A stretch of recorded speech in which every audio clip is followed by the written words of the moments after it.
Bismillah. Tayyib ya ikhwan, kita mulai. Bismillahirrahmanirrahim. Assalamualaikum warahmatullahi wabarakatuh.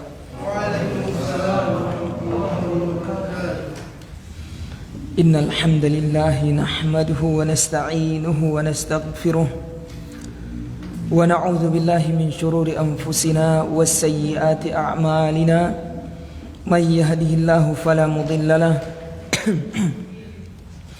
wa may yudlil fala hadiya lahu wa ashhadu an la ilaha illallah wahdahu la syarika lahu wa ashhadu anna Muhammadan abduhu wa rasuluhu la nabiyya ba'dah. Alhamdulillah ikhwan dan akhwat, a'azzani Allah wa iyyakum.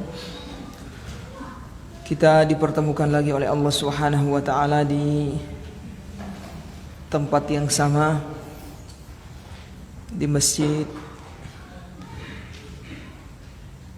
Khalid bin Walid,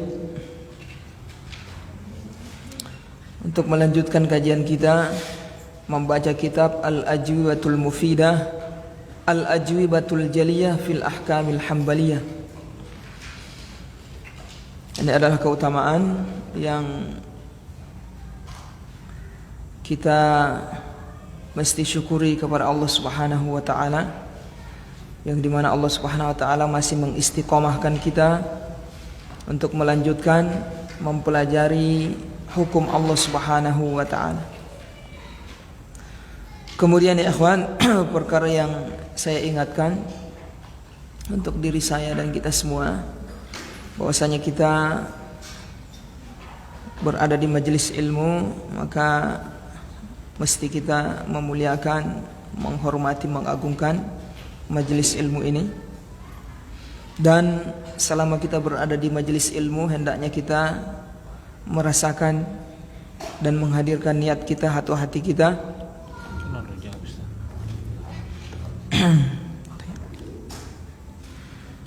niat kita atau hati kita bahwasanya ini adalah ibadah. Jadi duduknya kita di sini di majelis ilmu, kita mendengar, menyimak, menulis, itu adalah ibadah ya ikhwan. Sama seperti kita salat. Maka tidak salah ada ulama mengatakan bahwasanya menuntut ilmu adalah ibadah hati dan solat sir. Jadi solat itu ada dua, ada solat yang biasa, ada solat sir. Nah, solat sir ini adalah menuntut ilmu. Artinya menuntut ilmu ini adalah ibadah qalbi, ibadah hati. Jadi kita rasakan bahwasanya kita duduk ini beribadah kepada Allah. Jangan kita samakan duduknya kita di majelis ilmu seperti kita duduk di tempat yang lainnya atau majelis perkumpulan yang lainnya. Ini kita sedang beribadah kepada Allah Subhanahu wa taala.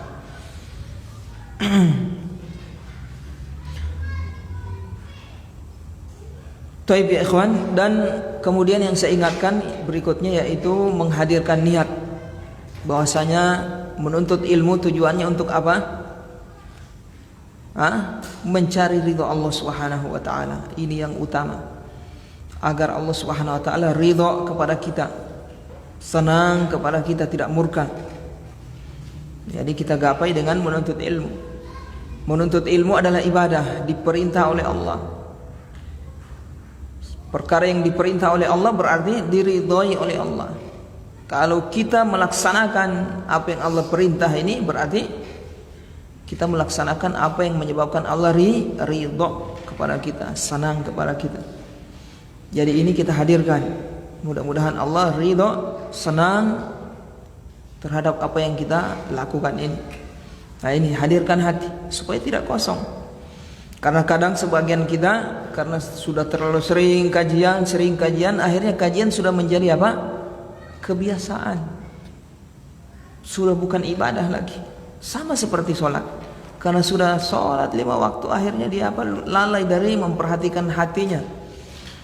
Padahal ini dia sementara beribadah karena kebiasaan, akhirnya dia datang ke masjid hanya sekedar kebiasaan. Datang angkat takbir, naik motornya masjid, Allah Akbar, assalamualaikum, pulang, kebiasaan.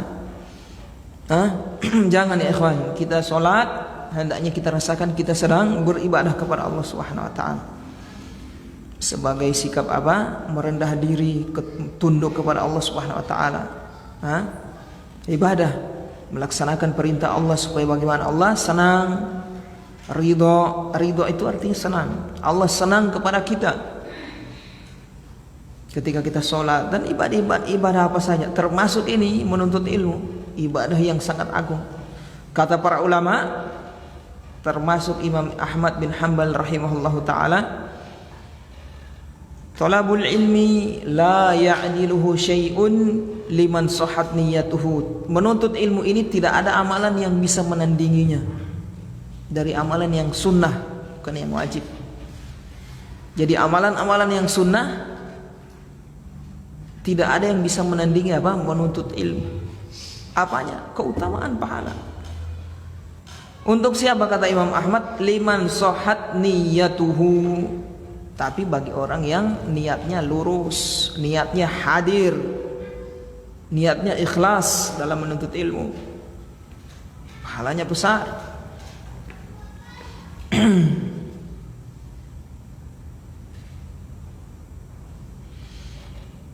Jadi ini kita hadirkan ya ikhwan. Kemudian kita hadirkan juga bahwasanya kita menuntut ilmu ini untuk apa? Menghilangkan kejahilan. Ini saya bodoh, ini banyak perkara agama yang saya tidak tahu. Saya belajar supaya hilang ini, sedikit demi sedikit saya belajar hilang. Tahu, tadinya tidak tahu jadi tahu. Semakin belajar semakin banyak yang ditahu. Semakin banyak yang ditahu semakin bertambah cahaya. Jadi sudah dapat cahaya, ini tinggal bagaimana memanfaatkan cahaya tersebut. Ini butuh hidayah lagi, namanya hidayah apa? Hidayah itu taufik. Yang kita selalu mohon di mana? Di setiap salat kita. Ihdinas siratal mustaqim, ya Allah, tunjukilah kami ke jalan yang lurus. Tunjukilah kami, beri hidayah.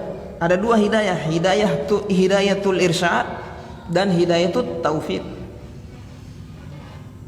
Situ dua yang kita minta, yaitu menuju ke Islam. Tunjukilah kami ke jalan yang lurus, yaitu Islam. Bagaimana caranya? Ada dua hidayah situ supaya bisa sampai ke Islam. Yang pertama hidayah apa? Tadi irsyad, yang kedua hidayah taufik. Apa hidayatul irsyad? Yaitu ilmu, pengetahuan. Jadi yang kita tempuh ini duduk belajar nulis supaya kita tahu ini halal, ini haram. Ini namanya hidayatul irsyad. Hidayah taufik apa? Yaitu hidayah untuk mengamalkan ilmu tersebut. Ini kita butuh dua hidayah ini. Paham ini? Nah, kadang orang sudah dapat hidayatul irsyad tapi tidak dapat hidayah taufik. Contohnya dia tahu keutamaan sholat malam. Di sepertiga malam yang terakhir Allah turun ke langit dunia dan berkata, siapa yang berdoa kepadaku, aku akan kabulkan doanya. Siapa yang memohon ampun, aku akan ampuni. Ini di setiap malam, di sepertiga malam yang terakhir, jam 2 ke atas sampai terbit fajar. Sampai ilmu, sampai hafal lagi dari dalil hadis. Amalkan belum. Berarti belum dapat hidayah taufik. Hidayatul irsyad sudah dapat tadi ilmu. Tapi hidayatul taufik belum. Hidayah taufik adalah tergerak, termotivasi, semangat untuk mengamalkan apa yang dia tahu. Hidayah irsyad tadi. Nah, di dalam sholat itu yang selalu orang minta, ihdinas siratal mustaqim, ya Allah, berilah kami, tunjukilah kami ke jalan yang lurus. Baik penunjukan ini yang berupa irsyad ilmu maupun taufik. Paham ini? Ya Allah. menghilangkan kejahilan, baru apa lagi? Niatkan apa?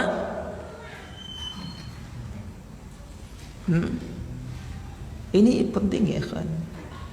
Yang paling penting dalam ibadah yaitu apa nih? Niat. Pahala jadi besar karena niat, pahala jadi kecil karena niat, walaupun amalannya besar. Ada amalan kecil, pahalanya jadi besar karena apa? Niat. Jadi niat.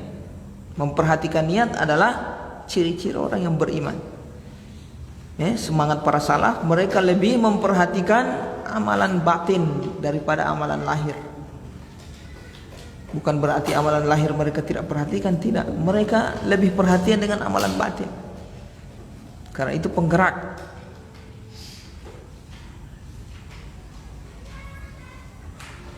Itu para salaf. Ini kadang kita cuma perhatian dengan amalan lahir. Contohnya solat, bagaimana solat sesuai sunnah Nabi Muhammad SAW, mulai dari angkat takbir sampai salam. Usahakan sesuai cocok dengan hadis-hadis yang sudah dia pelajari. Bagaimana meninggalkan bid'ah, bagaimana tidak ulang tahun, bagaimana tidak arwah. Amalan lahir. Tapi dia lalai memperbaiki amalan apa? Batin. Lalai dia. Tidak introspeksi, koreksi. Saya ini selama belajar ini saya rasa takut kepada Allah ini tak tambah atau malahan tak kurang. Saya rasa cinta kepada Allah ini tak tambah atau tak kurang. Ini amalan batin. Jadi batin hati itu punya amalan. Apa amalan hati? Takut, cinta, harap, apa lagi? Rindu berjumpa. Baru apa lagi? Tawakal. Itu amalan batin. Amalan hati. Jadi hati punya amalan. Tapi ikhwan, apa lagi ikhwan yang mesti kita hadirkan dalam menuntut ilmu? Supaya besar pahalanya ikhwan. Kita duduk ini, duduk sampai 1 jam belajar bisa menghasilkan pahala yang besar. Nah, ini niat yang kita harus mesti hadirkan. Apalagi tadi niat bagaimana membuat Allah ridho, karena Allah perintah ini menuntut ilmu kita lakukan supaya Allah ridho sama Torah, senang kepada Torah, kepada kita. Yang kedua, bagaimana kejahilan bisa hilang dengan sebab menuntut ilmu. Kenapa? Karena Allah memerintah kita belajar, melarang kita jahil terhadap perkara agama. Berarti ini juga menghilangkan kejahilan juga kita niatkan untuk siapa? Allah. Sebenarnya semuanya untuk Allah. Kemudian yang ketiga apalagi niat kita? Nah, ini kita hadirkan. Untuk diamalkan. Kita harus hadirkan, saya belajar untuk saya amalkan ini. Bukan cuma mau kasih banyak pengetahuan, tambah wawasan, bukan, supaya diamalkan. Kalau berbentuk amalan ilmu tersebut berbentuk sesuatu amalan ilmu yang berupa amalan, saya amalkan. Amalan lahir maksudnya. Kalau berupa amalan keyakinan, ya saya yakini. Karena ilmu kan tidak semua berupa amalan lahir. Ada yang amalan batin, seperti iman kepada Allah, iman kepada hari akhirat. Ini kan cukup diyakini. Pengamalannya berupa kita yakini, kita percaya.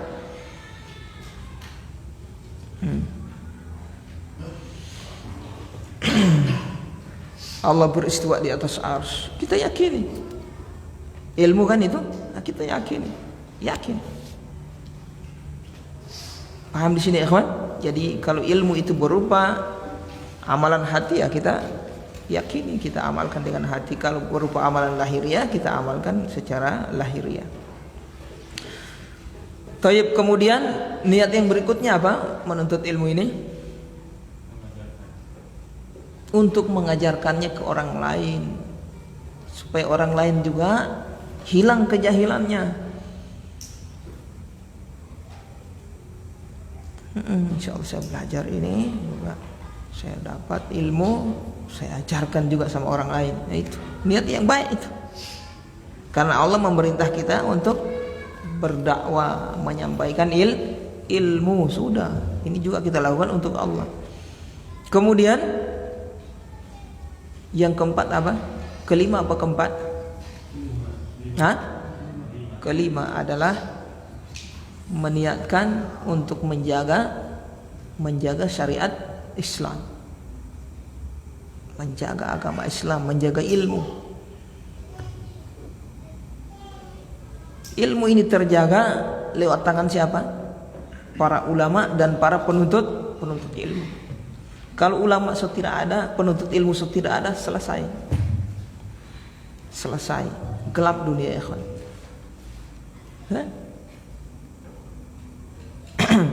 Allah jaga syariat ini lewat tangan para ulama dan para penuntut ilmu. Nah, ini kita niatkan, kita belajar untuk menjaga Islam ini, menjaga syariat ini, supaya syariat ini terjaga. Ada yang belajar, ya toh, ada yang amalkan, ada yang dakwahkan, hidup terus. Tapi kalau yang tidak ada yang berdakwah, ya kan, tidak ada yang menyampaikan, tidak ada yang ajarkan, tidak ada yang belajar, selesai. Nah, ini kita niatkan. Paham ya ikhwan? Supaya pahalanya besar. Kita duduk capek-capek di sini, tidak sia-sia. Taib, kita baca sampai di mana pembahasan kemarin ya ikhwan? Selesai?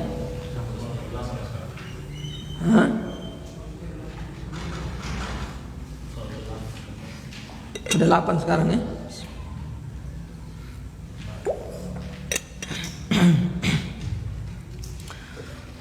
Taib, as-su'alu tsamin, soal yang ke-8. Ma hiya adabu qadil hajati? Apa adab-adab bagi orang yang buang hajat atau buang air? Jadi pembahasan yang berikutnya ini, atau pembahasan sekarang ini adalah adab buang hajat.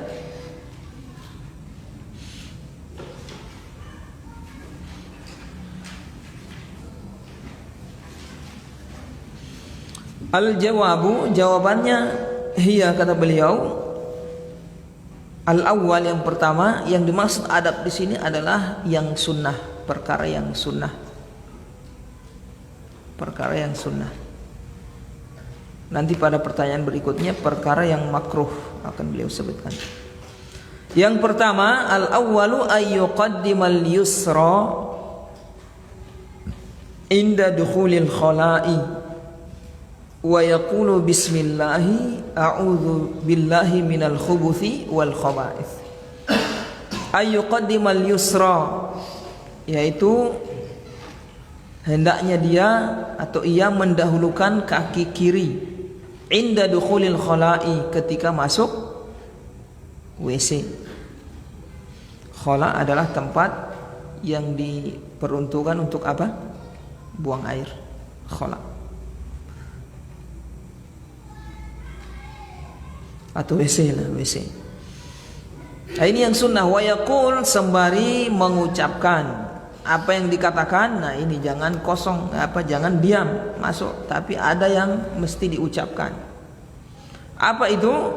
Bismillahi a'udzu billahi minal khubuthi wal khaba'ith. Wallahu alam, apa ada riwayat yang seperti ini, lafaz ini, wallahu alam. Mungkin ada muallif temukan. Cuma yang masyhur bismillahi, yang masyhur apa? Allahumma inni a'udzubika minal khubuthi wal khaba'ith. Doa masuk WC, buang air.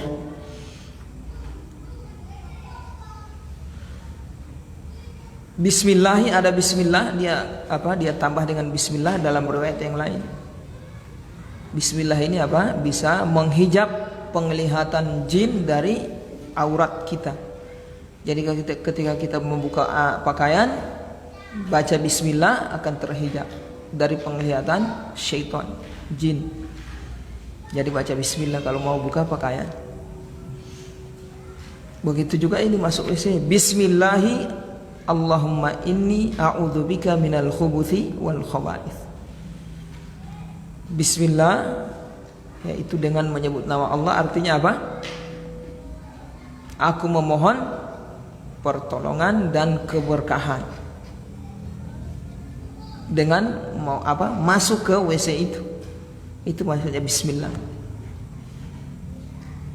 Kalau mau mengerjakan apa sesuai kita apa namanya perkirakan. Jadi kalimat yang kita apa namanya yang tergambar di benak kita ketika menyebut bismillah sesuai dengan apa yang kita kerjakan.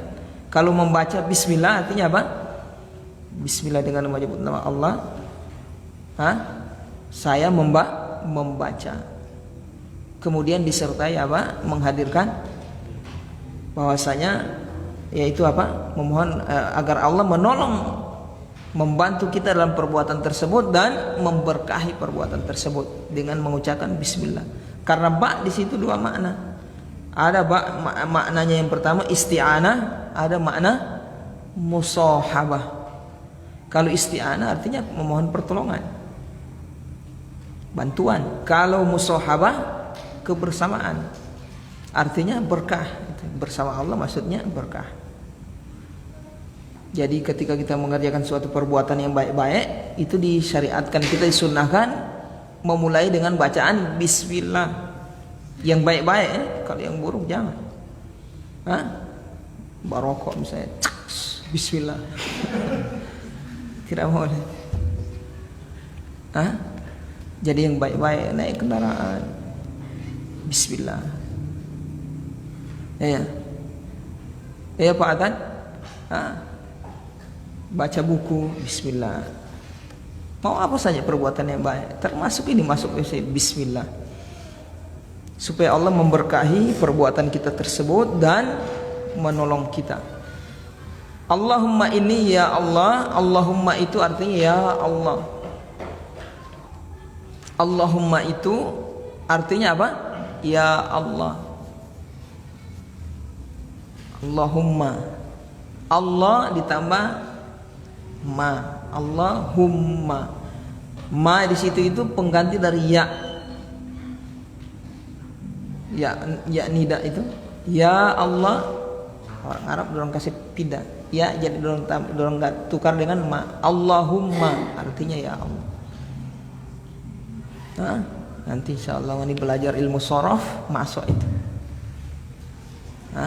Ilmu sorof insyaallah. Bagaimana Pak Mugni? Jalan sampai di mana? Hafal tasrif, alhamdulillah. Kasih dorang saling bantu membantu insyaallah. Baik. Allahumma inni a'udzubika ya Allah, aku berlindung billahi. Allahumma inni, aku berlindung billahi, kepada Allah atau kepadamu, minal khubuthi, dari setan laki-laki, wal khaba'ith, dan setan perempuan. Khubuth jamak dari khabith. Kalau khaba'ith jamak dari khabithah. Khubuth mufradnya khabithun. Kalau khaba'ith jamaknya khabithatun. Jadi khubuth laki-laki, khaba'ith perempuan. Setan laki-laki dan setan perempuan. Ini banyak setan di kamar mandi atau di WC. Jadi siapa yang ingin dilindungi oleh Allah Subhanahu wa taala, maka hendaknya baca doa ini. Baca doa ini. Taib ya ikhwan. Kemudian ats-tsani, perkara sunnah yang kedua, wa idza kharaja qaddamal yumna. Jika dia keluar, maka hendaknya mendahulukan yumna, kaki yang kanan. Wa qal, sembari berkata, ghufranaka, Gufranaka, gufranak. Alhamdulillahilladzi adhabal annil adha wa afani. Gufranak, apa artinya gufranak? Aku memohon ampunanmu.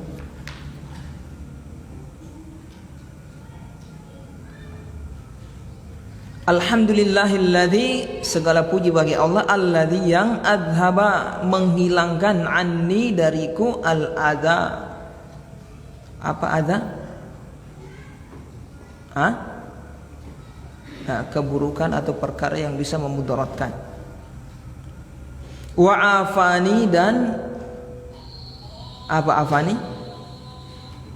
Menjaga kesehatanku. Bisa afani, membuat aku sehat atau menjaga aku dari penyakit.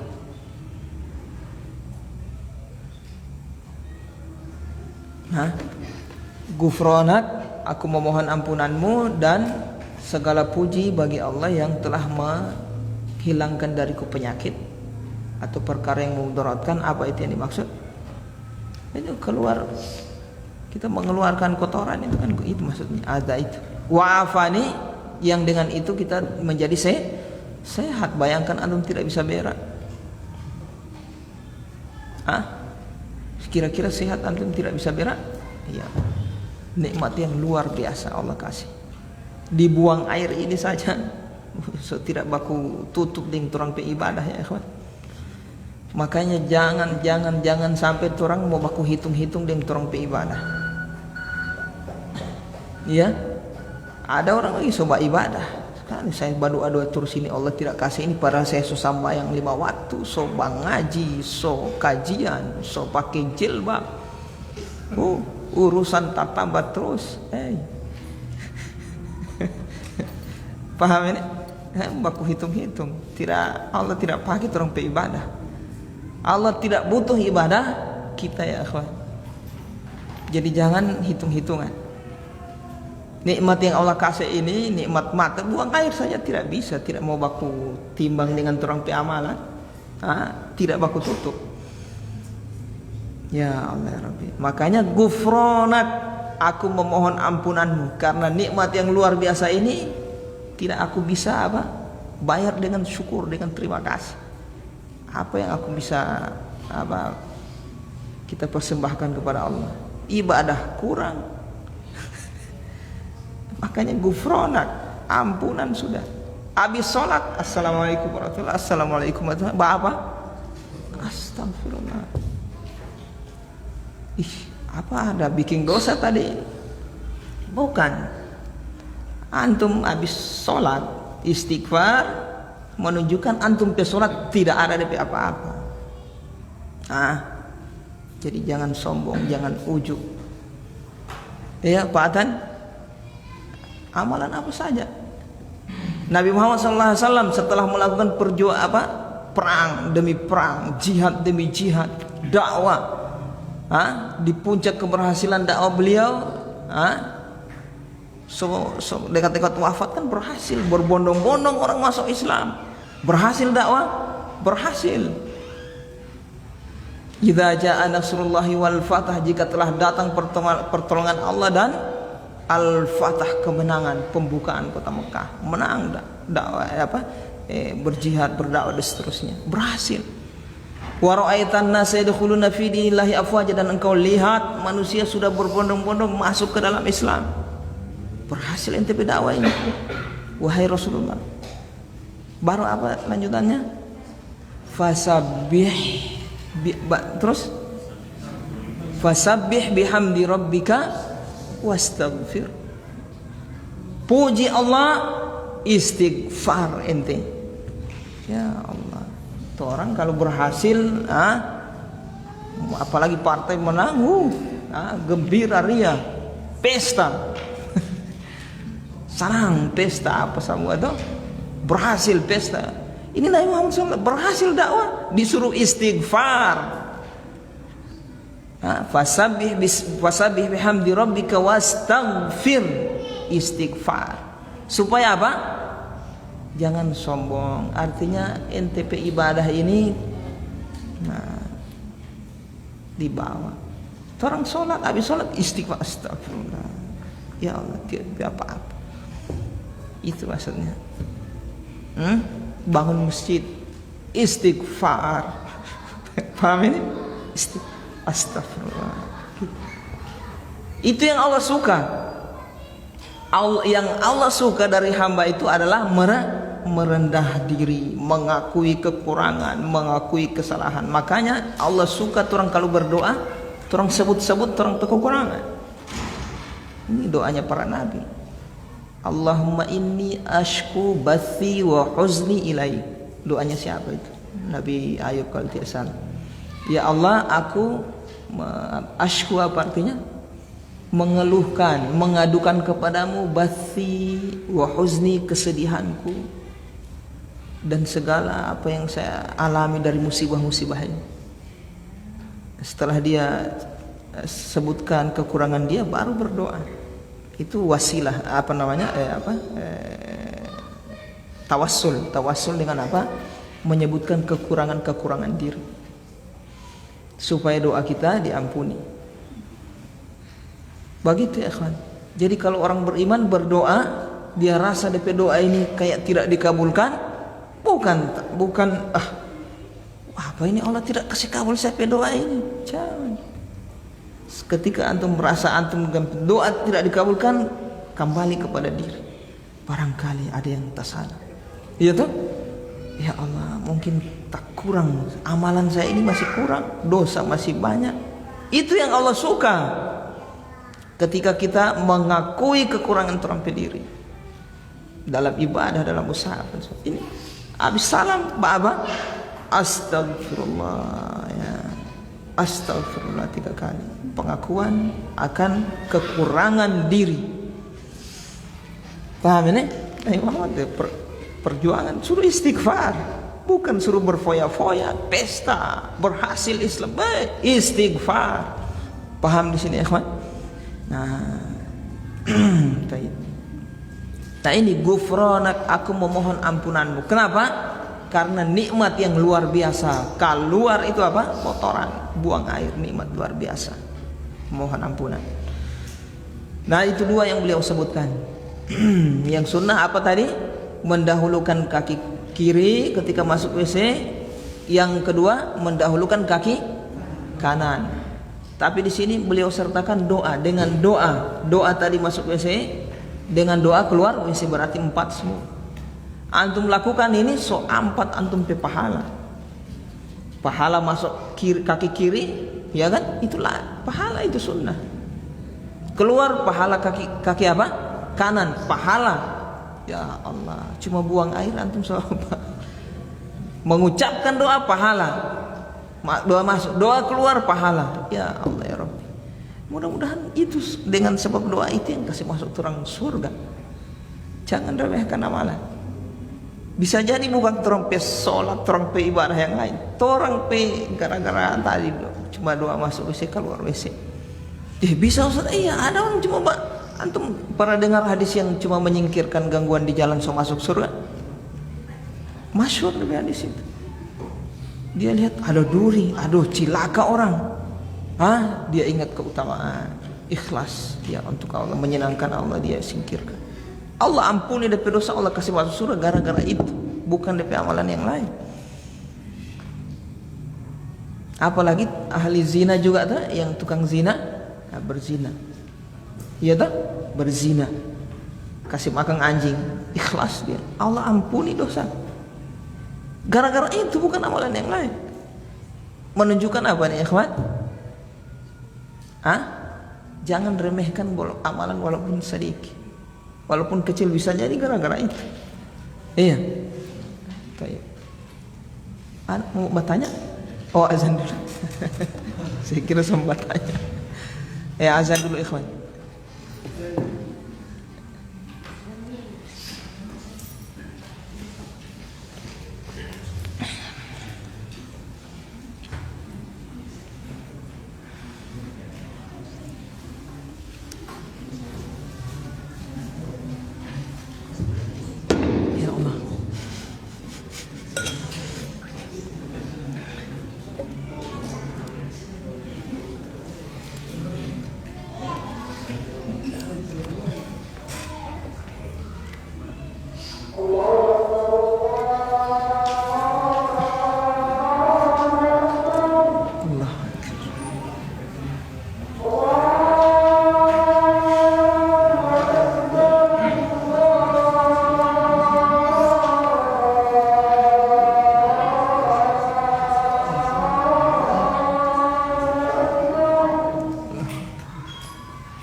Baik, ikhwan, kita lanjutkan. Jadi berapa yang sunnah tadi disebutkan? Ada buang air yang sunnah. Nah, jadi adab yang sunnah ini, adab buang air ini ada yang sunnah dikerjakan, ada yang makruh, dan ada yang haram. Ada yang wajib. Mana yang wajib? Sudah lewat, yaitu istinja cebok. Iya kan? Jadi 4 ya. Kemudian pertanyaan, ini kan tidak beliau sebutkan di tempat terbuka. Ini khola, ini tempat tertutup. Ya kan? Masuk pintu, kita dahulukan kaki apa? Kiri. Bagaimana tempat terbuka? Berak di kobong misalnya, toh padang pasir, tempat terbuka, hutan. Jadi tempat yang antum tuju ingin buang air, semua duduk buang di situ. Nah, di situ kaki kiri yang antum dahulukan. misalnya antum mau di sini sudah mau buang situ, mau duduk di situ, jongkok di situ tak?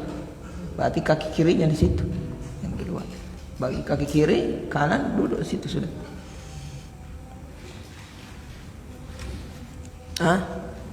Terus setelah itu sama. Yang didahulukan apa? Setelah buang air, kanan, antum kanan.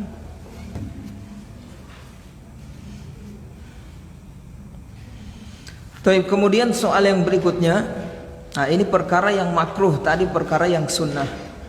Ma yukrahu liqadil hajati wa ma yahrumu alaihi. Apa-apa yang dimakruhkan, perkara apa saja yang dimakruhkan untuk yang buang hajat, wa ma yahrumu alaihi, dan apa saja yang diharamkan.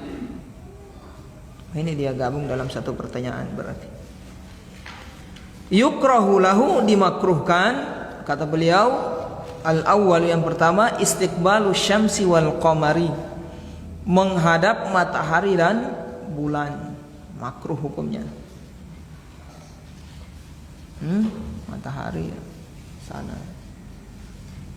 begini misalnya matahari, antum buang air menghadap matahari,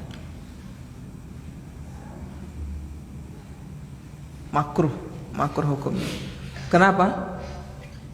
Ada beberapa alasan disebutkan oleh para ulama. Di antaranya supaya apa?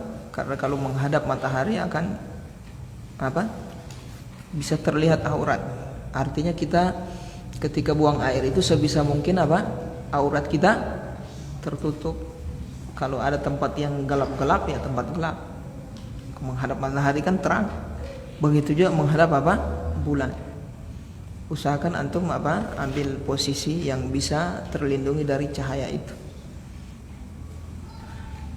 Kemudian atsani, yang kedua, wa mahabbir rihi. Mahabbir rihi, kenapa di kasrah itu? Mugni. Mahabbir rihi.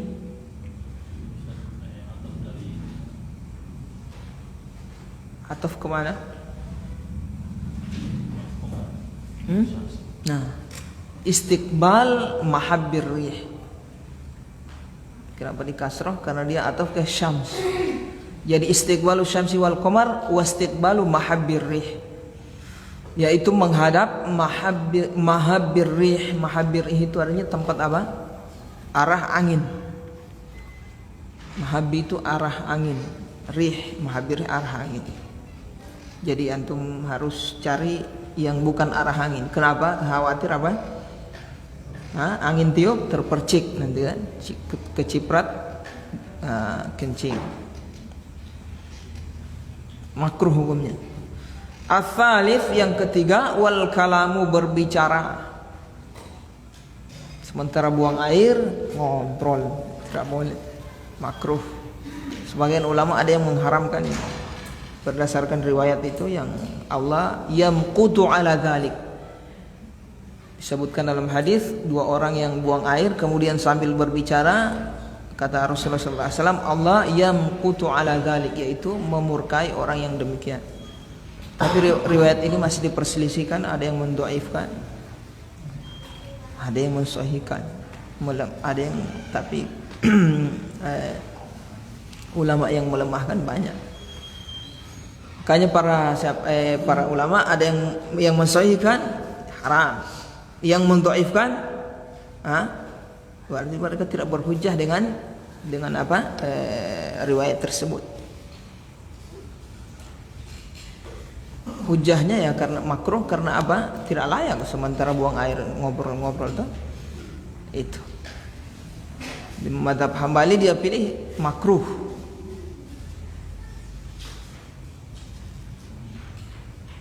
Karena Imam Ahmad melemahkan hadis tersebut. Wal baulu fi ina'in bila hajatin. Dan buang air di bejana bila hajah, tanpa ada kebutuhan, makruh. Baul maksudnya kincing, bukan berak. Kincing di wadah, kecuali ada kebutuhan, misalnya sakit, iya kan? Kencing di botol atau kencing di mana? Wadah, loyang misalnya. Ini kalau bisa kencing di WC ya keluarlah ke WC, jangan makruh hukumnya. Tapi kalau ada yang melakukannya maka dia tidak berdosa. Nah, dia sengaja kencing di wadah. Mungkin dia malas keluar, malas lagi bergerak dari tempat tidurnya, kurang ambil. Al-khamis, yang kelima, wa fi syakkin. Syak, apa syak? Lobang. Lobang yang dimaksud ini lobang hewan. Syak itu lobang hewan, bukan sembarang lobang. Lobang hewan. Kenapa? Dikhawatirkan kalau dia buang air di situ akan keluar hewannya, dia mau gigi. Ya kan? Makanya hukumnya makruh, dihindari. Pilih tanpa lain saja. Kalau ada yang lubang-lubang di situ ada hewan, jangan, kasihan. Ular atau kalajengking atau apa? Kepiting. As-sadisu, yang keenam, wanarin, dan api. Ada api, buang air di situ antum, jangan. Kemudian as-sabi'u, yang ketujuh, waromad. Apa romad? Debu. Iya, tempat tanah ada debu-debu, antum pipis itu bisa, debunya kan bisa terbang, itu makruh hukumnya. Wa yahrumu alaihi, kemudian makruh, yang haram. Tadi yang makruh ada berapa tadi? 7. Masya Allah, ini usaha upaya para ulama untuk apa? Masya Allah, jazakallah khair. Usaha para ulama untuk apa ini? Mengumpulkan mana yang makruh, mana yang sunnah. Ini bukan usaha yang ringan. Bukan upaya yang ringan ini, ikhwan. Kita ini tinggal terima jadi. Bersyukur kita doakan para ulama rahimahumullah ta'ala. Diharamkan ada 5 yang diharamkan. Tadi yang dimakruhkan 7. Istiqbalul qiblati wastidbaruha fis sahra'i bila ha'ilin. Menghadap kiblat, wastidbaruha, dan membelakanginya. Fis sahra'i, tapi di sahra, yaitu tempat terbuka. Bila ha'il, tanpa pembatas.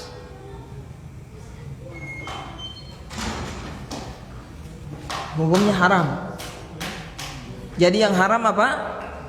Buang air di tempat terbuka dan tanpa pembatas. Artinya berarti boleh di tempat tertutup.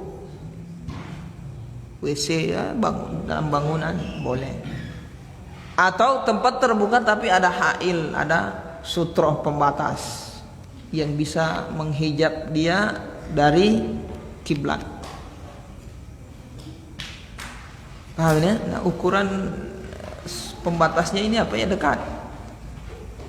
Bukan berarti itu gunung so ada, so boleh, tidak boleh. Bukan itu, pembatas. Sutroh ya, pembatas ya harus dekat. Ya. Dia taruh misalnya apa di situ, dia mau kincing, saya tidak ada tempat terbuka toh, minimal apa dia taruh depan, yang bisa menghijabi dia, membatasi dia dari kiblat. Apalagi di tempat, di ruang tertutup. Di mazhab Hambali boleh. Paham di sini? Jadi yang diharamkan tempat terbuka. Kemudian perkara ini haram hukumnya. Dalilnya jelas di dalam hadis. Cuma kita tidak sebutkan, tambah lama ya ikhwan. Ini sebutkan pembagian begini saja lama tuh. Jadi belajar fikih itu ada jenjang. Jenjang pemula dia tidak sebutkan dalil. Makanya antum dapati kitab-kitab mazhab tidak ada dalil, kosong. Mau mazhab Syafi'i apa, pokoknya untuk pemula tidak ada dalil. Memang disuguhkan untuk belajar pemula, belajarnya seperti itu. Hafal pembagian itu dihafal. yang makruh ini, yang haram ini, yang mubah ini. Itu dihafal. Nah, nanti naik level so hafal semua itu untuk pemula, so hafal gambarannya so bagus, ya. Masail-masailnya, pembagian-pembagiannya, hukum-hukumnya. Naik level berikutnya mempelajari dalilnya. Itu level kedua, itu level pertengahan. Mempelajari dalil dari setiap masalah tadi, itu pembagian tadi. Jadi ada jenjang belajar itu. Nah, level ketiga, apa level ketiga? Mempelajari perbedaan pendapat. Tapi orang langsung melompat ke perbedaan pendapat, langsung pelajari. Akhirnya apa? Rubuh. Tidak ada penglapis. Jangan, belajar itu harus punya metode orang. Metode para ulama. Jadi ini jangan, tidak ada dalil disebutkan, ini bahaya ini. Semua ada dalil yang disebutkan ini, tapi disebutkan di kitab-kitab di jenjang yang berikutnya. Kalau antum yang nulis kitab ini ulama besar, antum lihat tulisannya di kitab berikutnya, bagaimana dia membantah, mengemukakan dalil, membantah. Jangan antum kira ini dia peruntukan untuk pemula. Paham di sini? Ya belajar ini. Tidak sebutkan dalil. Karena orang perhatian orang itu biasa tidak bisa bercabang. Mana dia mikirkan menghafal ini pembagian, ya kan? Baru mikirkan menghafal dalil. Karena belajar dalil bukan sekedar belajar dari teks, bagaimana cara menggali hukum dari dalil tersebut. Berarti harus belajar apa lagi itu? Usul fikih. Belajar usul fikih dulu. Baru antum enak belajar dalil, bagaimana cara menggali dalil menggali hukum. Caranya ini kiapa sampai jadi haram, kiapa sampai jadi yang haram ini di ruangan yang jadi haram ini di ruangan terbuka. Kenapa sampai ditambah lagi kalau ada pembatas tidak jadi haram? Ada dalilnya semua ini. Tidak mungkin para ulama bilang haram halal itu tidak sembarang, orang takut orang sama Allah Subhanahu wa taala. Apalagi sekelas siapa? Imam Ahmad yang kalau dia mau berpendapat, selama masih ada sahabat dia tidak mau berpendapat dari DP diri. Selama masih ada tabi'in dia pakai pendapat tabi'in, walaupun dia bisa berijtihad, kecuali dia lihat tidak ada pendapat, ada muncul perkara atau membutuhkan status hukum. Ini apa ini? Dia lihat riwayat sahabat, ada dalil Al-Quran tidak ada, hadis tidak ada, riwayat sahabat tidak ada, tabi'in tidak ada, baru dia beristihad. Istihad dia. Selama masih ada sahabat, dia tidak mau istihad sendiri, ikut sahabat dia. Masih ada sahabat yang berpendapat, ini yang lebih dekat. Paham di sini ya, ikhwan? Jadi pelan-pelan, insyaallah pelan. Jangan dulu, Ustadz ini baca lihat kayak dalil sama sekali. Ya Allah, ya Allah. Insyaallah. Ada pernah saya di kajian di suatu tempat, tak usah dibilang. Tidak ada dalil. Habis kajian, dia pengaruhi ikhwan semua. Itu Ustaz tiada dalil itu. Jangan dikaji. Ya Allah ya Rabbi. Akhirnya rugi sendiri kan tidak belajar. Yang lain alhamdulillah sabar ya dapat ilmu. Itu apa itu? Ya belajar juga perlu adab ya ikhwan. Jadi apa yang kadang orang tahu, orang lihat berbeda dengan orang pe ustaz, jangan ustaz ini tidak paham aja. Saja dia punya dalil yang berbeda dengan maklumat yang orang tahu. Wa ayyaqdiya hajatahu fi tariqin maslukin. Kemudian yang kedua, perkara haram yang kedua, ayyaqdiya dia buang hajat fi tariqin maslukin di jalan yang biasa dilewati oleh orang. Haram. Jadi biasa orang-orang yang di kampung tuh yang tidak ada WC dorang, ini buang sembarang ini di pinggir-pinggir pantai dorang buang akang tai, buang babera akang. Akhirnya orang nelayan mau turun ke siang dapat injak lagi. Haram ini. Tidak boleh. Di kebun orang biasa lewat dia berak di situ, kencing tidak boleh, haram. Ya ikhwan. Tapi biasa di kota-kota kan so ada WC masing-masing di rumah. Biasa di desa-desa. Kemudian ats-tsalits yang ketiga, au dzillin nafi' atau tempat teduh yang nafi', yang bermanfaat. Maksudnya apa sih ini? Yang biasa bermanfaat orang untuk berteduh. Ya, tak deker atau tempat apa namanya di kebun ada sabua atau ada pohon rindang, ada tempat-tempat duduk di situ kan, tempat-tempat orang biasa mangkal duduk istirahat. Di musim semi atau kalau di Arab kan ada musim-musim tertentu orang mau tamasa biasa toh. Itu tidak boleh buang-buang apa kotoran di situ. Buang hajat di situ. Haram. Kemudian ar-rabi'u yang keempat, wa tahta syajaratin muthmiratin, dan di bawah pohon yang berbuah. Ini lagi pohon berbuah tidak boleh buang air di situ. Kencing apalagi berak. Sementara semua bapanin orang durian misalnya dia sapu di bawah pohon durian tidak mau. Bak kencing apalagi berak itu lebih parah lagi. Kenapa? Bahaya ya kan, orang mau bapanin antum semua dapat injak tai. Baru biasa buah-buahan yang jatuh itu kena apa? Kotoran. Haram hukumnya, tidak boleh. Al-khamis yang kelima, wa ayyal batha fawqa hajatihi. Labitha yalbitha labitha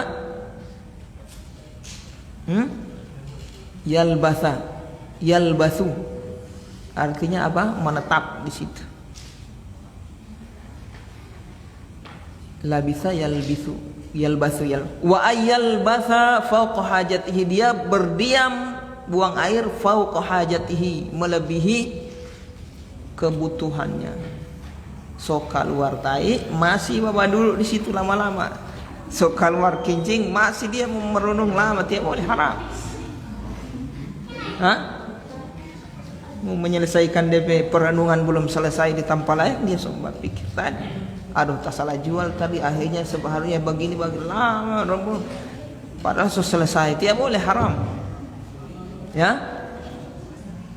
habis keluar selesai cebok sudah keluar, habis buang air cebok keluar, tidak boleh berlama-lama di tempat buang hajat. Artinya berlama-lama di sini apa, dalam kondisi apa? Auratnya terbuka, itu ya. Ilahnya dilarang, sebab pelarangan itu auratnya terbuka. Aurat terbuka. Artinya kalau misalnya ada memang dia kebutuhan yang dia mau bikin di kamar mandi, dia pakai pakaian ya tidak ada masalah. Misalnya mau bagosok apa, kasih bersih kamar mandi, dengan dia pakai pakaian itu tidak ada masalah. Yang dimaksud ini apa? Membuka aurat lama-lama tidak boleh. Itu yang dimaksud, dilarang oleh syariat kita. Karena tidak boleh kita buka aurat walaupun dalam keadaan sendirian, telanjang, tidak boleh. Di kamar tidak ada orang, itu tidak apa-apa. Telanjang misalnya tidak boleh. Haram ya ikhwan. Haram. Harus minimal ada antum celana apa tak tutup itu barang. Tidak boleh. Itu haknya Allah Subhanahu wa taala. Tidak malu antum sama.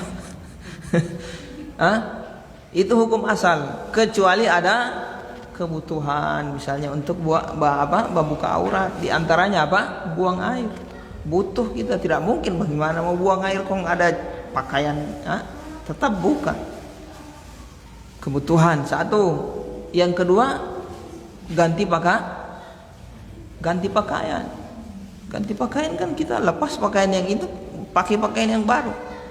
Itu kan membutuhkan apa? Biasa terbuka aurat. Nah, itu kebutuhan. Kemudian apa? Ketika apa? Berhubungan suami istri. Selain itu tidak boleh antum telanjang. Wa yajuzul baulu qa'iman idza amina nadhiran aw talwitha, dan boleh kencing qaiman dalam keadaan berdiri. Boleh kencing dalam keadaan berdiri, dalam posisi berdiri. Idza amina nadhiran, jika aman dari penglihatan orang. Au talwitha, atau cipratan kencing itu. Jadi kencing berdiri hukumnya boleh karena pernah dilakukan oleh Rasulullah sallallahu alaihi wasallam. Jadi kencing berdiri, tapi untuk siapa ini? Laki-laki. Perempuan repot nanti berdiri. Tidak bisa. Laki-laki. Perempuan susah, tidak bisa, dia harus duduk. Laki-laki ini boleh hukumnya kencing berdiri bagi laki-laki. Tapi ada 2 syarat. Yang pertama aman dari penglihatan orang. Yang kedua aman dari cipratan, percikan kencing itu. Kalau tidak aman ini 2, tidak boleh. Orang lalu lalang sana sini apa buang air di situ tidak boleh. Mudah lihat. Haram berarti. Atau tidak aman, misalnya situ mau buang air di situ berdiri tidak aman, misalnya angin terlalu kencang, kalau kencing kembali kan percikannya. Atau tempatnya tidak aman juga. Nah itu. Paham di sini ya, ikhwan? Tayyib, alhamdulillah. Jadi berapa yang perkara yang haram? Ada 5, menghadap kiblat atau membelakangi kiblat di ruang terbuka tanpa pembatas.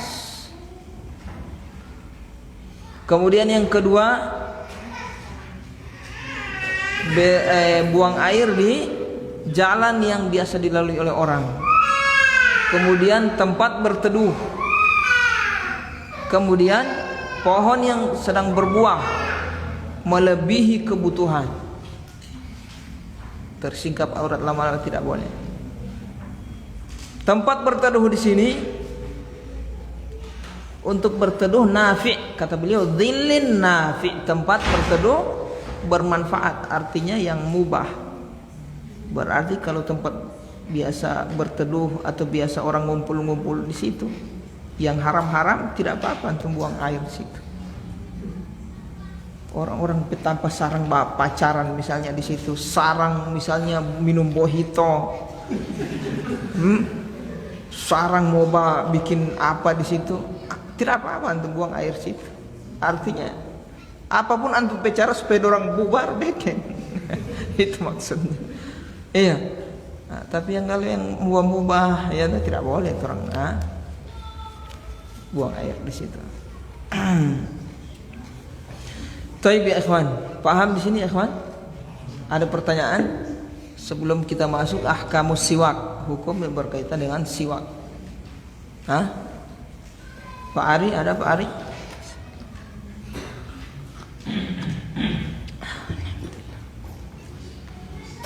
Pak Yanto? Ada pertanyaan? Mugni. Ya silahkan Pak Atan. Kalau tidur dalam keadaan telanjang bisa? Tidak boleh. Tidak boleh. Tidak boleh bertelanjang. Telanjang yang saya maksud ini tanpa ada kemaluannya, tidak tertutup maksudnya. Bukan telanjang badan ini, bukan kemaluan.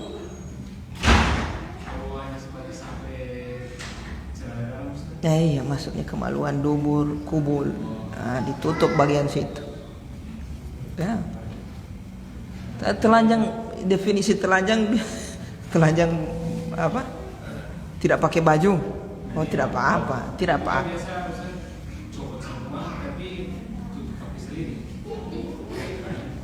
Tidak telanjang, kenapa? Telanjang ini tidak pakai apa-apa. Itu usahakan jangan pakai pakaian yang sudah yang dijahit. Itu jika tidak dijahit, yang dijahit supaya biar basalto-salto masih di situ. Biar mau basalto-salto tetap tertutup. Kalau cuma selimut itu basal tuh sudah so tersingkap.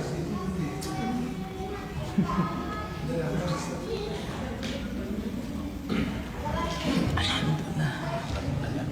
Pertanyaan. Baik, akhwan, ada pertanyaan dari akhwat, kita baca bersama. Bagaimana hukum menggunakan suatu benda seperti kasur atau tempat tidur yang kita tahu pernah bekas kena kencing tapi sudah lama. Kasur tersebut sudah sering dijemur. Ketika kita pakai tidur atau baring, kemudian kita wudhu tanpa ganti pakaian lalu sholat. Ini sudah lewat pembahasan tentang apa kemarin kan, najis. Nanti insya Allah akan kita lewati pembahasan tentang najis. Ini kan belum lewat, jenis-jenis najis apa nanti akan datang. Najis kalau sudah kering dia tidak akan berpindah. Najis kalau sudah kering tidak berpindah dia. Jadi kalau antum menyentuh barang benda yang kering, najis kering, tidak wajib cuci tangan, tidak wajib cuci antum pe badan, karena tidak pindah dia. Makanya kalau antum pegang anjing kering, pegang, habis antum pegang, wajib antum cuci tangan? Tidak, karena kering. Kecuali antum pegang apa, jong anunya itu apa ini? Mulutnya itu kan basah, itu wajib antum cuci. Kalau kulitnya tidak, karena kering. Jadi najis kalau kering kita sentuh tidak wajib kita cuci tangan kita. Nah ini yang ditanyakan tadi, kincing yang sudah kering ya di pakaian, kemudian kita tidur di situ. Apakah wajib kita mencuci pakaian kita di situ waktu kita sudah tidur atau sudah sudah duduk di situ di tempat yang ada kincing tadi itu yang sudah kering tentunya? Wajib? Tidak wajib. Tidak wajib. Kecuali masih basah. Itu nempel. Kalau nempel berarti wajib dicuci. Baru bisa sholat. Paham di sini ikhwan, akhwat yang nanya ini? Jadi kalau memang sudah kering sekali ya sudah, tidak wajib dicuci karena tidak ada yang pindah itu najisnya tadi, kincingnya kan sudah kering. Kecuali tempat yang yang terkena kincing tadi orang pakai sholat tidak boleh. Kalau sebatas orang pakai duduk tidur, cuma makruh. Artinya makruh kita kontak dengan najis, hukumnya makruh, tidak haram. Misalnya najis ada di baju kita, kita kasih biar misalnya, apa hukum membiarkan najis di badan kita, di pakaian kita, tempat tidur kita? Hukumnya makruh. Artinya afdol dicuci, hukumnya makruh. Kapan jadi wajib, jadi haram kita biarkan? Ketika dipakai sholat. Kalau barang pakaian itu kita tidak pakai sholat ya tidak wajib kita cuci, yang kena najis tadi itu.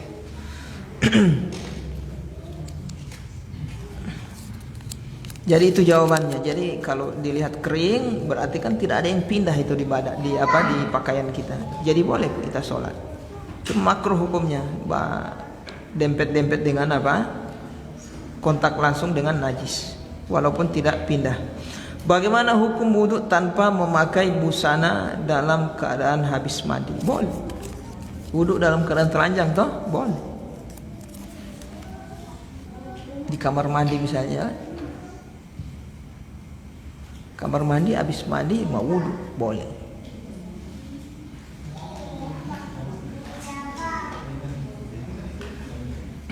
Ada pertanyaan lagi? Tidak ada? Kita lanjut ya. Lanjut. Ahkamu siwak. Hukum siwak. Ini juga termasuk pembahasan penting dalam bab toharoh. Kenapa? Karena akan menyebabkan ibadah kita jadi tambah sempurna. Karena dalam siwak ini termasuk sunnah dari sholat adalah bersiwak. Sunnah wudhu bersiwak. Ini akan menambah pahala, menambah ibadah kita tambah sempurna. Makanya dicantumkan oleh para ulama di bab toharoh sebelum masuk sholat. Ma hukmu siwak, apa hukum siwak? Wa fi ayyi mahallin yata'akkadu, dan kapan dia ditekankan hukumnya, hukum sunnahnya. Wa ma faidatuhu, dan apa faidahnya. Ayyi mahallin itu di tempat yang mana saja yang bisa yata'akkad, bisa ditekankan hukumnya. Waktu dan tempat. Jadi di sana ada tempat dan waktu yang kita ditekankan untuk apa? Bersiwak. Al-jawabu, kata beliau jawabannya, as-siwaku masnunun kulla waqtin li ghairi sha'imin ba'da zawali fayukrahu. As-siwaku masnunun, siwak itu hukumnya sunnah. Kapan? Kulla waqtin. Kenapa di nasab? Hah? Muf'ul bih, bukan. Siapa yang tahu? Kulla waqtin, setiap waktu. Menunjukkan apa ini? Dzaraf. Kulla waqtin adalah dzaraf, tempat. Dzaraf itu dua, dzaraf itu dua, ada keterangan tempat dan keterangan waktu. Ini keterangan apa? Waktu. Kulla waqtin. Dinasab dzaraf. Jadi siwak itu sunnah setiap waktu. Jadi kapan saja, di mana saja hukumnya sunnah bersiwak. Li ghairi shaimin, tapi untuk selain orang yang berpuasa. Ba'da zawal, setelah zawal. Fayukrah. Adapun untuk orang yang berpuasa setelah zawal, yaitu setelah zuhur, hukumnya makruh. Berarti orang berpuasa tetap sunnah bersiwak. Kapan? Sebelum zuhur. Mulai pagi itu boleh dia siwak. Kalau sudah zuhur, masuk zuhur, makruh. Berarti yang afdal dia tidak bersiwak.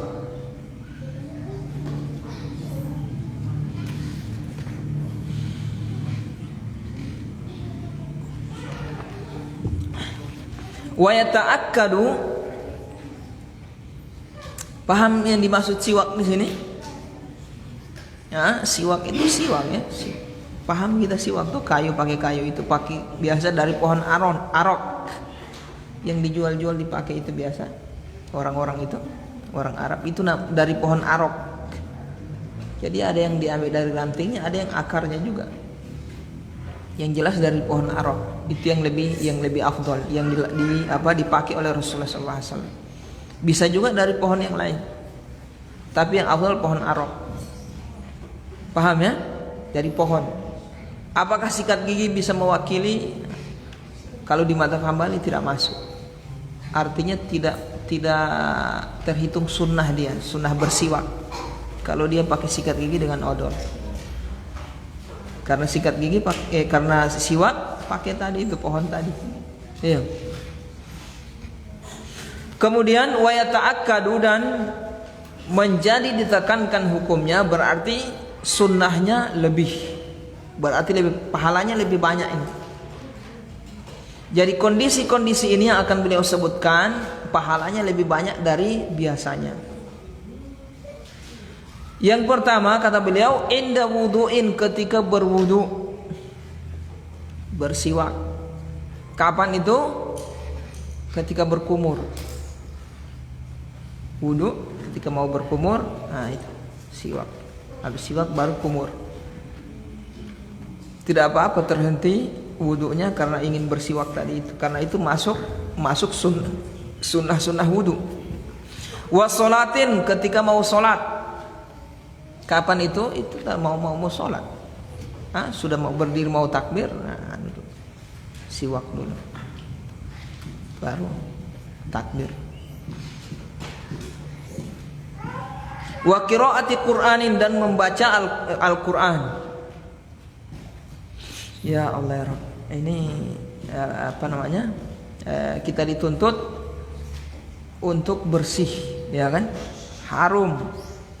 Mau sholat, mau baca Al-Quran, mau berwudu, Apalagi membaca Al-Quran, sholat ini ingin menghadap kepada Allah Subhanahu Wa Taala, bermunajat dalam kondisi yang sempurna, bau mulut yang bagus, ya kan? Bau mulut yang tidak sedap, apalagi baru bangun tidur.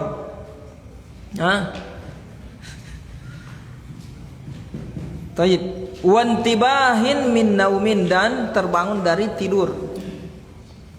Terbangun dari tidur. Jadi bangun dari tidur ditekankan sekali, pahalanya lebih banyak daripada yang dari di waktu yang lain. Kita bersiwak. Kemudian al-khamis wa taghayyur raihati famin, berubahnya bau mulut.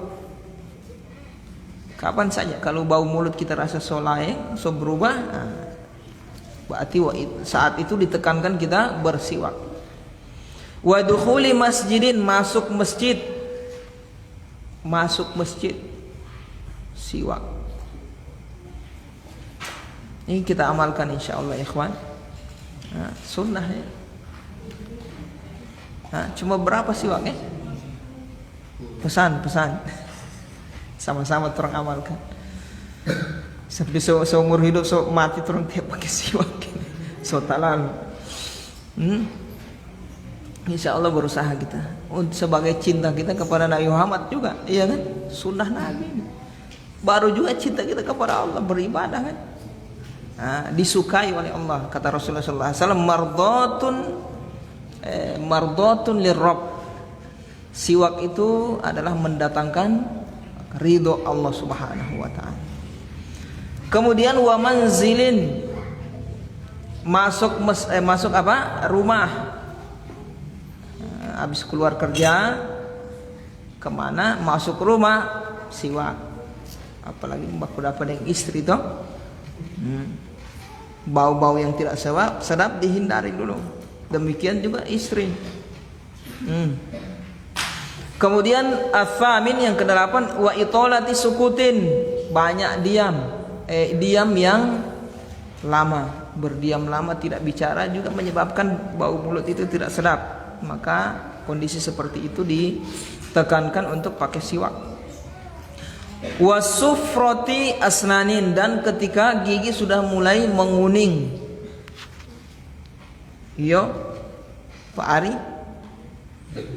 Ya Ari, jadi kalau mulai kuning-kuning, banyak serius ditekankan itu.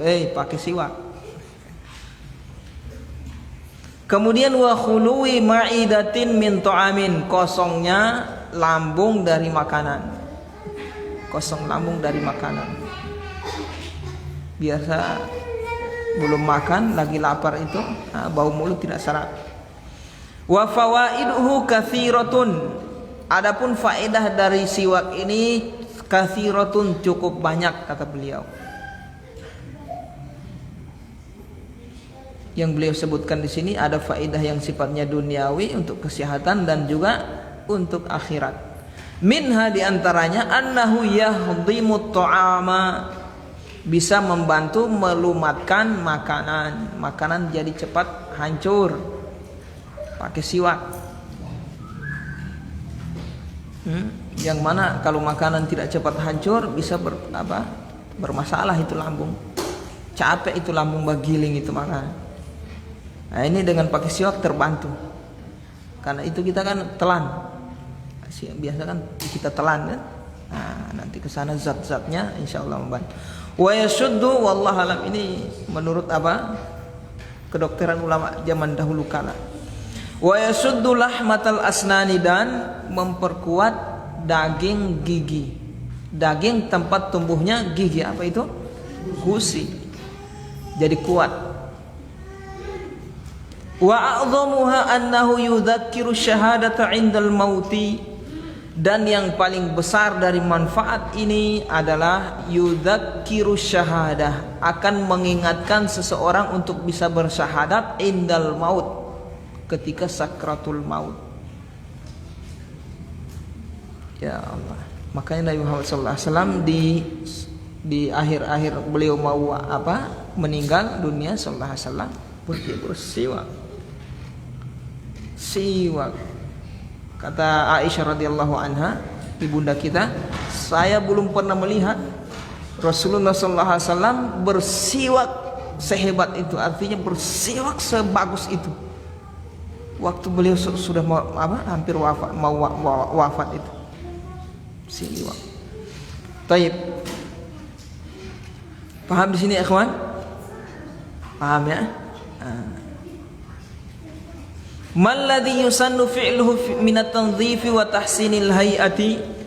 Kemudian soal yang ke-11, malladhi yusannu, apa yang disunnahkan, fi'luhu untuk dikerjakan, minat tanzifi berupa tanzif kebersihan, membersihkan diri, wa tahsinil hay'ati dan memperbagus hay'ah kondisi kita. Ini di dalam istilah lain sunanul fitrah, sunnah fitrah, ada di kitab-kitab fikih itu.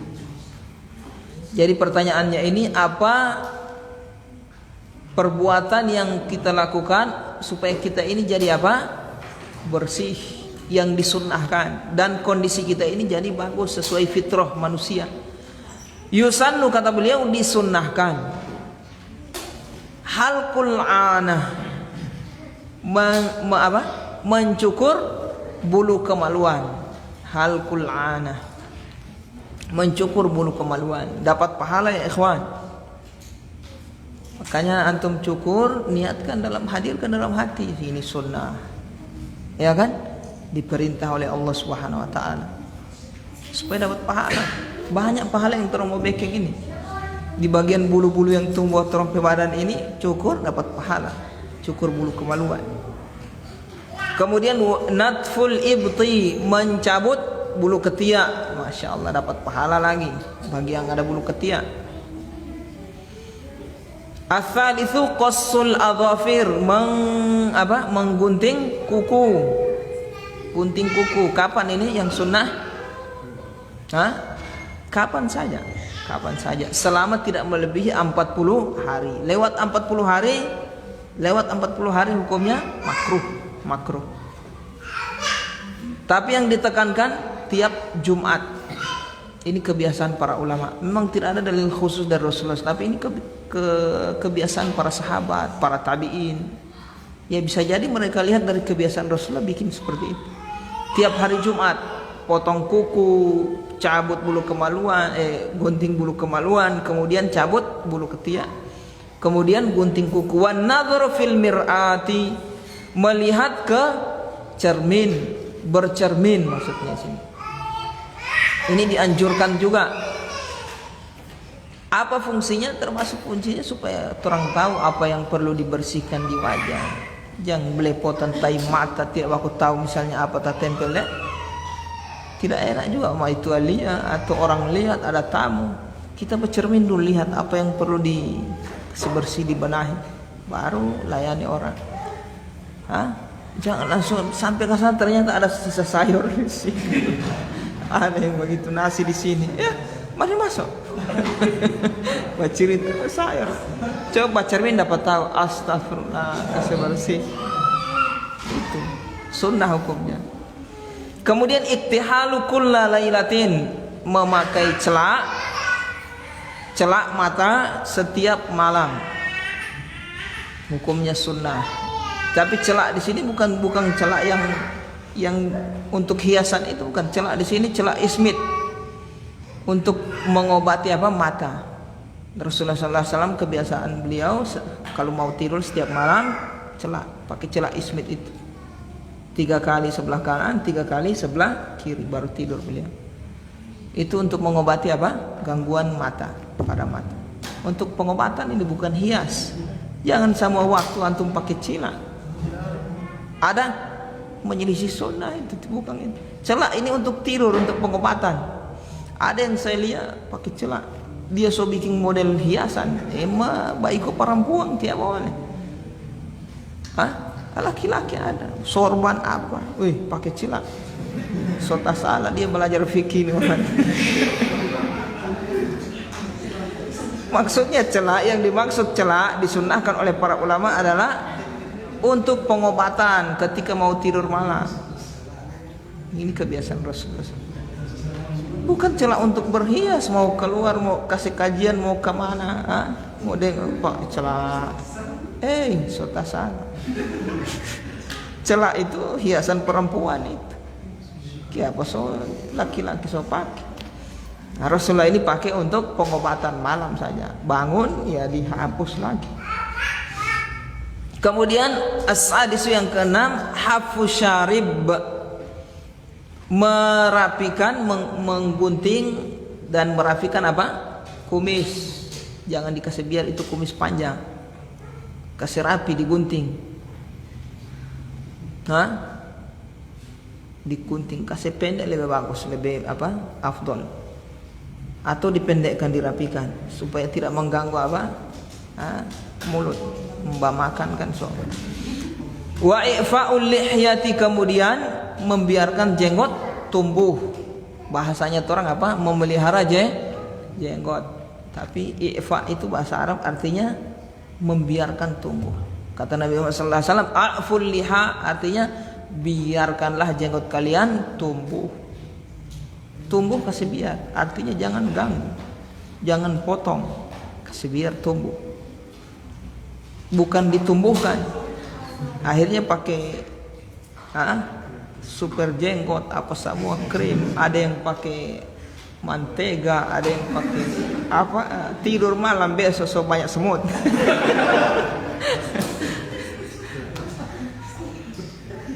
Kenapa? Karena dia baca terjemahan. Peliharalah apa? Pelihara jenggot kalian. Ini masuk makna memelihara adalah bakasnya tumbuh. Tidak, ifa dalam bahasa Arab biarkan tumbuh. Apa yang tumbuh kasih biar, jangan korek. Itu kalau belajar bahasa Arab enak orang. Tidak terpengaruh dengan terjemahan. Iya, Pak Atan. Semangat Pak Atan. So, semangat orang. Alhamdulillah. Mudah-mudahan kita minta kepada Allah supaya istiqomah insyaallah. Wa haruma halquha, haram mencukur habis. Halq itu artinya cukur sampai habis. Haram. Dan ini menurut kesepakatan para ulama, semua mazhab. Mau mazhab Hanafi cukur habis haram jenggot. Mazhab Maliki haram, mazhab Syafi'i haram, Hambali napa turang so baca tadi. Wa haruma halquha, haram mencukurnya. Cukur habis maksudnya. Kalau tidak sampai habis, dia kasih sisa masih, misalnya panjang, dia potong. Di mazhab Hambali makruh. Kalau dia kasih habis haram. Kalau dia kasih coba potong, makruh. Ada juga ulama mengatakan haram. Kasih biar, tidak boleh dikorek-korek, tidak boleh dicabut, dipendekkan, haram. Ada ulama.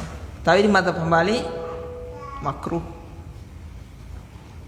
Wala ba'sa bi akhdhi ma zada 'alal qabdati minha, dan tidak mengapa bi akhdhi mengambil ma zada, bagian yang zada lebih 'alal qabdati dari satu genggam, minha dari jenggot itu. Pegang satu jenggot, satu genggam, yang talebe ini tidak mengapa dipotong, mubah. Mubah. Kurang dari itu makruh. Cukur haram. Itu yang disepakati para ulama. Cukur habis haram. Kalau dikasih kurang saja, ada yang bilang haram, ada yang bilang makruh. Ya, jadi paham ya, sisi yang disepakati apa? Cukur habis haram. Semua para ulama haram di semua mazhab. Kalau ada yang bilang boleh, menyisihi ijma, sesat itu orang. Paham ya? Tayyib. Alhamdulillah, saya ikhwan, insyaallah pertemuan berikutnya mudah-mudahan masih diberikan kesehatan, istiqomah orang menyelesaikan membaca kitab ini. Setiap ada pertanyaan? Ini itu bukan itu.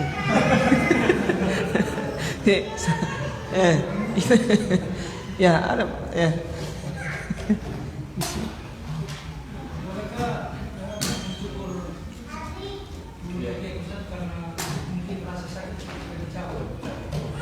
Boleh. Boleh. Cuma yang afdal cabut. Naftu itu artinya tadi apa tadi? Natfu itu artinya cabut. Kalau sakit tidak mau cabut berarti kasih kurang. Di apa tadi? Dicukur. Cuma cukur jadi tajam-tajam nanti. Tambah tidak nyaman tuh orang. Makanya yang sunnah dicabut. Kecuali bulu kemaluan. Kemaluan susah antum cabut merah-merah dipotong.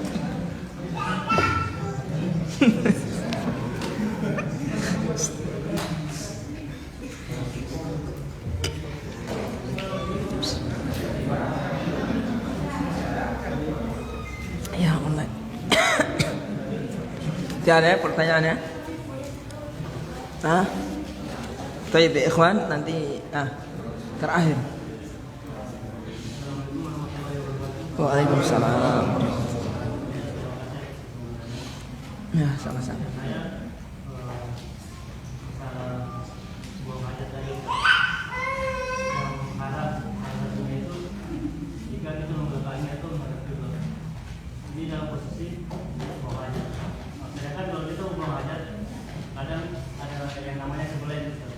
Apa? So mau tak keluar, baru.